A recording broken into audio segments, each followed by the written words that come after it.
పశ్చిమ గోదావరి జిల్లా నరసాపురంలోని తుంగపాడి చెరువు వద్ద ఉద్రిక్తత నెలకొంది. నివాసాల మధ్య డంపింగ్ యార్డ్ వద్దంటూ స్థానికులు ఆందోళన చేపట్టారు. చెత్త ట్రాక్టర్లను అడ్డుకున్నారు. ఈ క్రమంలో మున్సిపల్ అధికారులు ఆందోళనకారులకు మధ్య వాగ్వాదం చోటు చేసుకుంది. డంపింగ్ వద్దంటూ ఒంటిపై విజయ్ కుమార్ అనేటువంటి వ్యక్తి పెట్రోల్ పోసుకుని ఆత్మహత్యాయత్నానికి యత్నించగా పోలీసులు అడ్డుకున్నారు. ఆందోళనకారులను పోలీసులు అదుపులోకి తీసుకుని స్టేషన్కు తరలించారు.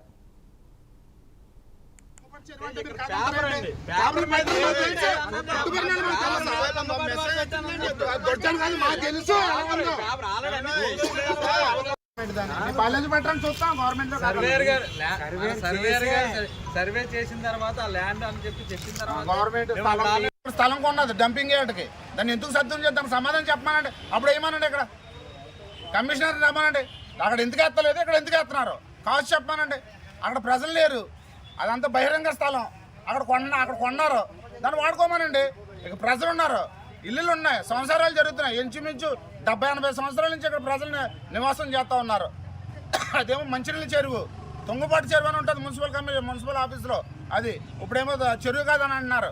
వాళ్ళు రాసేసుకుంటామను, వాళ్ళేమో క్లియర్ చేసుకుంటామను, అటుకొచ్చి ప్రజల మీద పడేస్తాము. అంటే ప్రజలు అమాయకులా? ప్రజలు చచ్చిపోవాలా?